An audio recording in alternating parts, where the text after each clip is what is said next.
नमस्ते सभी को। प्रमुख स्वामी महाराज शताब्दी महोत्सव में पार्ट 1 में जहाँ से मैंने छोड़ा था, अभी पार्ट 2 में वहीं से मैं शुरू कर रही हूँ। अब यहाँ पे ये है एक नदी और यहाँ है हमारे महाराणा प्रताप सिंह जी सिसोदिया और उनका घोड़ा चेतक। कहते हैं चेतक जो था वो हवा से भी तेज़ भागता था। हल्दी घाटी के युद्ध में महाराणा प्रताप की रक्षा के लिए उसने 21 फीट चौड़ाई वाली नदी को उलांग के क्रॉस किया था। मुगल सेना कुछ सोचे उससे पहले तो चेतक हवा में उड़ गया था। इस पे ना एक लाइन बहुत अच्छी मैंने पढ़ी थी, वो मैं आपको बताती हूँ कि आगे नदियाँ पड़ी अपार, घोड़ा कैसे उतरे पार। राणा ने सोचा इस पार, तब तक चेतक था उस पार। मतलब महाराणा सोच रहे थे कि क्या करें, तब तक तो चेतक उनको लेके हवा में उड़ गया और 21 फीट चौड़ाई वाली नदी को क्रॉस कर गया और चेतक और राणा दोनों उस पार पहुंच चुके थे। बहुत अच्छा लाइन लगा मुझे ये, और इससे हमें ये मॉरल दिया हुआ है कि चेतक जैसे अपने मालिक महाराणा प्रताप की सेवा के लिए हर चुनौतियों को पार कर गया था, वैसे ही हमारे लाइफ में कोई भी चुनौतियाँ आ जाए, हमें वैसे ही हर एक प्रॉब्लम्स का, हर एक चुनौतियों का सामना करना चाहिए। ये एक बहुत अच्छा मॉरल दिया हुआ है इसमें। यहाँ पे ये ग्लोब बना रखा है और उस पे कबूतर बैठा हुआ है। कबूतर जो है वो शांति का प्रतीक होता है। तो इसमें ये मॉरल दिया हुआ है कि अगर आपके मन में शांति है तो ही दुनिया में शांति आपको दिखेगी, वरना कहीं नहीं है। इसलिए मन शांत होना चाहिए, तो ही सब कुछ शांत होता है और सब कुछ अच्छा होता है। और ये मन की शांति के लिए है ना, मतलब 2 चीज़ों का ध्यान रखना ज़रूरी है। एक, अपना मन सिर्फ भगवान में लगाओ, मतलब पूरा दिन नहीं, लेकिन आप 5 मिनट भी अपने भगवान को ना दिल से याद कर लो बस, और कुछ सोचने की ज़रूरत नहीं है। और दूसरा, लोग क्या कहेंगे, ये ना बहुत डेंजरस बीमारी है, ख़तरनाक वाली। लोग क्या कहेंगे, अरे लोग जो कहेंगे वो तो कहेंगे ही। अगर वो आपको पसंद करेंगे तो आपकी तारीफ़ करते नहीं थकेंगे, अगर वो आपको पसंद नहीं करेंगे तो वो आपकी बुराई करते नहीं थकेंगे। और हाँ, जो लोग आपको पसंद नहीं करते हैं, ठीक है, आप उनके लिए कुछ भी कर लो, मर भी जाओगे ना तो भी वो लोग आपको कभी अच्छा नहीं कहने वाले। इवन आप उनके लिए अमृत भी लेके आ जाओगे ना, तो पता है वो बोलेंगे, अरे तुम अच्छा अमृत नहीं लाए हो, तुम ना यहाँ से अमृत लाओ, या तुमको ना ऐसा अमृत लाना चाहिए था, तुम तो ख़राब अमृत लेकर आए हो। तो मतलब कोई फ़र्क नहीं पड़ता लोगों को। इससे अच्छा भगवान में मन लगाओ, अपने आप को पसंद करो और खुश रहो, अपना मन शांत रखो, तो दुनिया भी शांत हो जाएगी और सब कुछ अच्छा लगेगा। अब यहाँ पे है बकरी और शीप की कहानी, जो कि आई थिंक सब ने अपने बचपन में तो पढ़ी होगी, ये बुक में भी आती थी, हमारे तो आई थी। तो इससे हमें ये मॉरल दिया हुआ है कि नम्रता जो है वो हमारी कमज़ोरी नहीं है, जो रास्ता देता है उसे ही रास्ता मिलता है, वो हमारी कमज़ोरी नहीं है। बहुत अच्छी सीख है ये भी। अब यहाँ पे है भालू। भालू कैसे अपने बच्चों को कॉन्फिडेंस देता है कि घूमो तुम मज़े से जंगल में, हम बैठे हैं आपके साथ। वैसे पेरेंट्स जो है वो जो हमें कॉन्फिडेंस देते हैं ना, दुनिया में कोई नहीं दे सकता।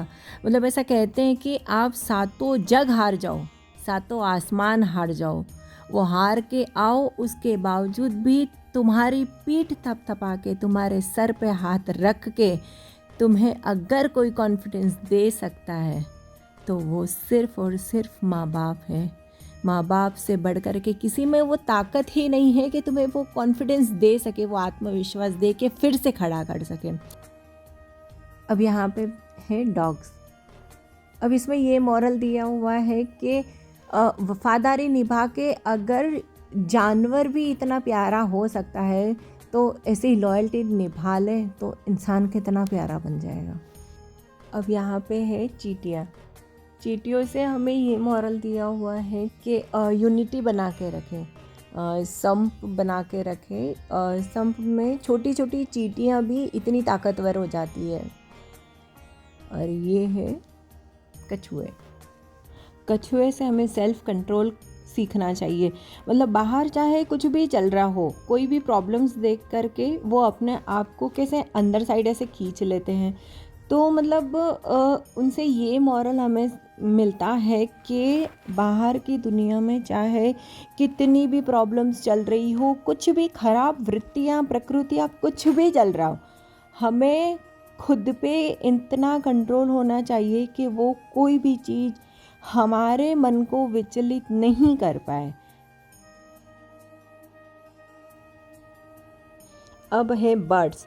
बर्ड से हमें सीखना है कि वो डिसिप्लिन रख के एक ही वे में कैसे उड़ के ऊपर तक चले जाते हैं और फिर वापस उसी डिसिप्लिन में वो अपने घर भी वापस लौट जाते हैं। तो ये मॉरल हमें उनसे मिलता है और सीखना है कि अगर हम भी हमारी लाइफ में डिसिप्लिन रखते हैं तो हम भी बहुत ऊपर तक अच्छे से जा सकते हैं। अब यहाँ पे है हम सब की प्यारी गाय माता। गाय माता सिर्फ अपनों के लिए नहीं लेकिन सबके लिए दयावान बनने की सीख हमें देती है। इसीलिए तो वो हमारे भगवान श्री कृष्ण की सबसे प्यारी मैया थी। और अभी संक्रांति आ रही है तो मैं आप सबसे एक निवेदन करूँगी कि सिर्फ एक दिन नहीं करनी है हमें सेवा। गौ माता हमें सब कुछ देती है, ज़िंदगी देती है, सब कुछ देती है। तो हमें सिर्फ एक दिन ही क्यों उनकी सेवा करनी है। आपको पता है जितनी भी गौ माता की मृत्यु होती है ना, वो उत्तरायण के बाद की जो एक हफ्ता है ना, उस एक हफ्ते में उनकी मौत हो जाती है। तो फिर उस ऐसे एक विश्लेषण में ऐसा पाया गया कि वो एक दिन में जो लोग मतलब एक ही दिन में भर भर के सब कुछ खिला देते हैं, तो उस वजह से उन्हें इंडाइजेशन की प्रॉब्लम हो जाती है, उनकी आंतें जो है वो फट जाती है और सबसे ज़्यादा मृत्यु जो है वो सिर्फ़ और सिर्फ उत्तरायण के दिन ओवर लिमिट खाना देने से होती है। तो मैं आप सबसे ये निवेदन करूँगी हाथ जोड़ के कि प्लीज़ ऐसा मत कीजिए। मैं आप लोगों का भाव समझ सकती हूँ, सबको होता है कि नहीं हम उस दिन खिला दे और पुण्य के ले कमा लें, लेकिन आपको कोई पुण्य नहीं मिलता ऐसा करने से। और मैं नहीं चाहती हूँ कि किसी के ऊपर भी गौ हत्या का पाप लगे या दोष लगे।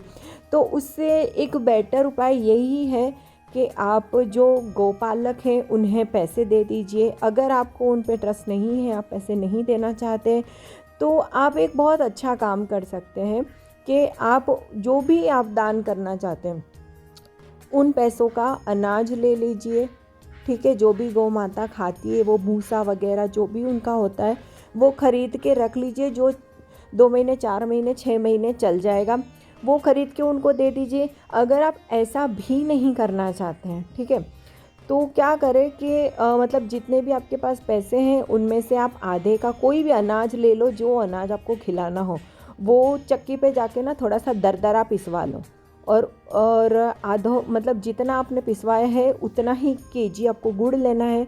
सिर्फ गुड़ को गला के मतलब अच्छे से गर्म करके पिघला के उस आटे में डाल दो और बहुत बड़े बड़े से लड्डू का शेप दे दो और वो लड्डू पैक करके आप उनको थैली में डाल करके दे दो और उनको बोलो गौपालकों को कि आप रोज़ इसमें से 5 लड्डू 2 लड्डू जितने भी उनको खिलाने हो, तो उससे क्या होगा आपको पुण्य भी मिलेगा और हमारी गौ माता को खाना भी मिल जाएगा और वो काफ़ी दिन तक अच्छे से खाना भी खा सकेगी, उनको भूखा भी नहीं रहना पड़ेगा और आपको जो संक्रांति का पुण्य मिलना चाहिए वो भी मिलेगा। अब यहाँ पे है मगरमच्छ और हाथी की कहानी। मृत्यु के कगार पे पहुँचे हुए हाथी ने एक कमल तोड़ के भगवान को अर्पित किया और सिर्फ इतनी प्रार्थना की कि भगवान रक्षा कीजिए। भगवान गजराज की रक्षा के लिए दौड़े चले आए। तो प्रार्थना में वो शक्ति है जो भगवान को बुला सकते हैं, भगवान को धरती पे प्रकट कर सकते हैं, मनुष्य को बचा सकते हैं और विश्व को बदल सकते हैं। वो सिर्फ और सिर्फ प्रार्थना से हो सकता है। अब यहाँ पे है कमल और हंस। इनसे हमें ये सीखने मिलता है कि कीचड़ तथा पानी के प्रभाव से अलिप्त कमल और हंस प्रकाश से भी अधिक उज्जवल ऐसी शुद्धि का उजाला फैलाते हैं। मतलब लाइफ में कितने भी गंदगी अपने आसपास क्यों ना हो, कितने भी गंदे बुरे लोग क्यों ना हो, हमें हमारी अच्छाई हमेशा हमारे साथ रखनी चाहिए। और यहाँ पे है सूरजमुखी के फूल, जो हमारे प्रमुख स्वामी महाराज जी को देख रहे हैं। तो इनसे हमें ये सीख मिल रही है कि जैसे सूरजमुखी के फूल हमेशा सूरज की ओर मुख रखते हैं, उनको सूरज को देखते हैं, वैसे ही जो सच्चा शिष्य होता है वो हमेशा गुरुमुखी रहता है, उसका मुख हमेशा गुरु के सामने रहता है।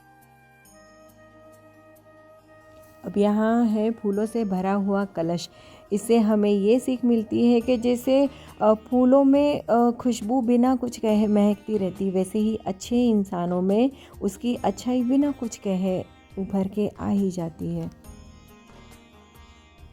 अब चलते हैं आगे और देखते हैं आगे क्या है। गाय माता है, घोड़ा और ऊंट, हाथी, कितने सुंदर सजा रखे हैं।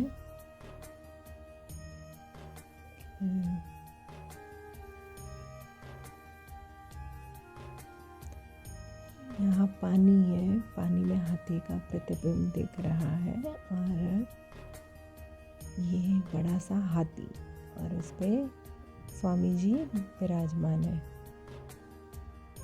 बहुत सुंदर लग रहा है।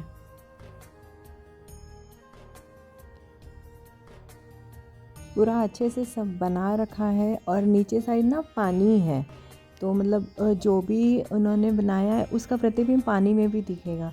ये देखिए कितना सुंदर सा मोर है, जो ऊपर तो में दिख ही रहा है लेकिन पानी में उसकी जो परछाई है वो और भी ज़्यादा सुंदर लग रही है। बहुत प्यारा बना रखा है। ऊपर जितना अच्छा लग रहा है उतना ही सुंदर पानी में भी दिख रहा है वो।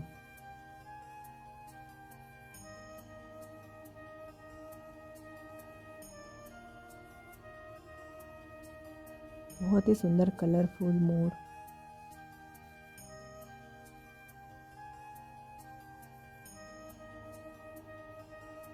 पानी में भी प्यारा लग रहा है।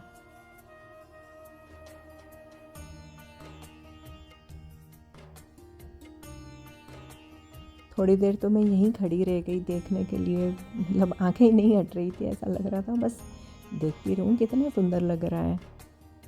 यहाँ भी देखो इस छोटे वाले मोर का भी पूरी जो प्रतिबिंब है वो पानी में दिख रहा है। अब जितना देखूं जी ही नहीं भरेगा। चलो हम तो चलते हैं आगे और देखते हैं आगे क्या है। और जो हमने पहले पीछे साइड पर देखा था ना, हाथी ऊंट वगैरह सब कुछ, वो इधर साइड से उनकी जो परछाई है वो पानी में दिख रही है।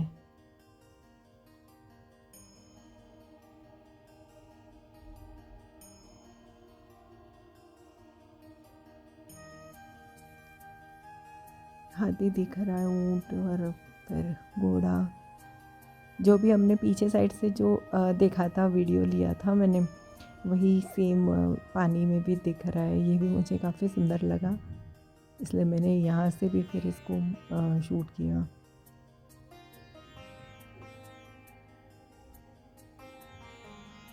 कितनी अच्छी कारीगरी करी ना, मेहनत करने वालों ने बहुत मेहनत की है।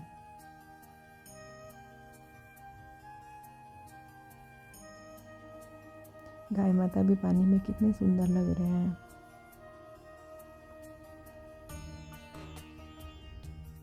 यहाँ से भी बहुत अच्छा लग रहा है सब देखने में।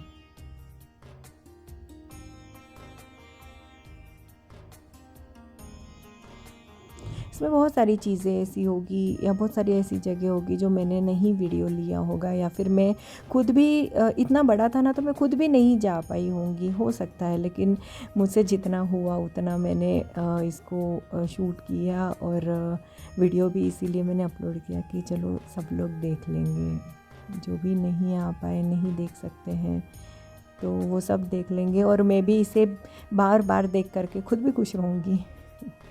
देखो यहाँ पे ऐसे 100 लिखा हुआ है, स्वामी जी का जो शताब्दी का है 100 ऐसे लिखा हुआ है, वो भी पानी में दिख रहा है। ये पूरा पानी है यहाँ पे नीचे साइड।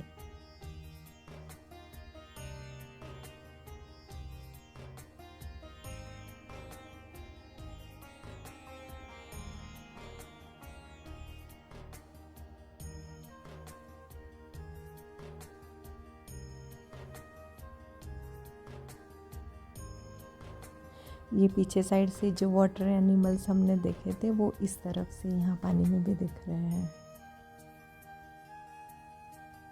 ये भी बहुत अच्छी जगह लगी मुझे, बहुत ही सुंदर लग रहा है ये। अब चलेंगे आगे। उसे ना आप एक साइंस डिपार्टमेंट ही समझ लो। मतलब ये पूरा सौर मंडल यहाँ पे बनाया हुआ है, और साइंटिस्ट सर आइजैक न्यूटन का ऐसा कहना है कि सूर्य और पृथ्वी मतलब मतलब हमें जितना चाहिए पर्याप्त मात्रा में रोशनी, गर्मी जितनी भी चाहिए, उस दूरी पे जो सन और पृथ्वी का जो अरेंजमेंट हुआ है, पूरे सौर मंडल का जो अरेंजमेंट किया हुआ है, वो कोई नॉर्मल नहीं है, वो कोई संजोग नहीं है, वो सिर्फ भगवान कर सकते हैं। तो वो भगवान में बिलीव करते थे। अब यहाँ पे बताया है ऑक्सीजन, ये कितना इम्पॉर्टेंट है वो तो कोविड ने हम सबको सिखा दिया है। तो पेड़ और हवा ये भगवान के द्वारा दिए हुए हैं ना, फ्री का गिफ्ट है ये समझ लो। तो हमें हमेशा जो पेड़ पौधे हैं उन्हें बचाना चाहिए। हमारे जो आसपास की हवा है, वातावरण है, उसको एकदम क्लीन रखना चाहिए, हवा को शुद्ध रखना चाहिए। अब यहाँ पे बताया है ब्रेन, मतलब इन्वेंशंस कहाँ से बनते हैं? दिमाग से। और इंसानी दिमाग किसने बनाया है? भगवान ने। दिमाग मतलब भगवान का एक बहुत अद्भुत सर्जन है, जो बहुत कुछ नया नया बना सकता है, इन्वेंट कर सकता है। अब यहाँ पे दिखाए हैं पेड़। श्री जगदीश चंद्र बोस जो कि इंडिया के फर्स्ट बायोफिजिस्ट थे, उन्होंने ये प्रूव किया है कि जो पेड़ पौधे वनस्पति होते हैं उनमें जीवन होता है, वो सजीव होते हैं। ये श्री जगदीश चंद्र बोस ने प्रूव किया है, वो यहाँ पे बता रखा है। अब यहाँ पे बता रखा है कि डॉक्टर APJ अब्दुल कलाम ने ये कहा है कि प्रमुख स्वामी महाराज के द्वारा ही मैं भगवान में श्रद्धा के मूल्यों को सीखा हूँ। इलेक्ट्रिसिटी से जिन्होंने सबसे पहले बल्ब बनाया है, वो साइंटिस्ट थॉमस एडिसन का ऐसा कहना है कि सर्वोपरि बुद्धिमत्ता, मतलब जो सर्वोच्च बुद्धिमत्ता है, उसके बारे में मुझे ज़रा भी संदेह नहीं है। मैथमेटिशियन श्रीनिवास रामानुजन जी का कहना है कि जो समीकरण भगवान का विचार व्यक्त नहीं करता है वह मेरे लिए निरर्थक है। Rocket scientist doctor Wernher von Braun का ऐसा कहना है कि वैज्ञानिक क्षेत्र में मेरा अनुभव मुझे भगवान की ओर ले जाता है। मेरा मानना है कि पृथ्वी पर और अंतरिक्ष में भगवान का ही साम्राज्य है। संपूर्ण ब्रह्मांड भगवान की मालिकी में है। भगवान पूरी संसार के मालिक है, पूरे ब्रह्मांड के मालिक है। यहाँ पे बताया है चरखा। तो महात्मा गांधी जी ने ऐसा बोला है कि जीवन का योग फल जो है वो भगवान है। साइंटिस्ट अल्बर्ट आइंस्टाइन का ऐसा कहना है कि मैं ब्रह्मांड की सुव्यवस्थित संवादिता द्वारा अपने अस्तित्व की गवाही देने वाले भगवान में श्रद्धा रखता हूँ। मतलब इतने बड़े बड़े साइंटिस्ट भी हमारे भगवान को कितना मानते थे। अब हम बढ़ते हैं आगे, और यहाँ पे एक घंटी रखी हुई है और आरती बनी हुई है। बहुत सुंदर लग रहा है देखने में। पार्ट 2 वीडियो मैं यहीं पे ख़त्म कर रही हूँ। आगे की जो भी यात्रा है, जो भी चीज़ें देखने की है, वो मैं आपको पार्ट 3 वीडियो में दिखाऊंगी। तो तब तक आप मुझसे जुड़े रहिए। आपको वीडियो अगर अच्छा लगे तो आप उसे लाइक कीजिए, शेयर कीजिए और चैनल को ज़रूर सब्सक्राइब कीजिए। तब तक के लिए बाय।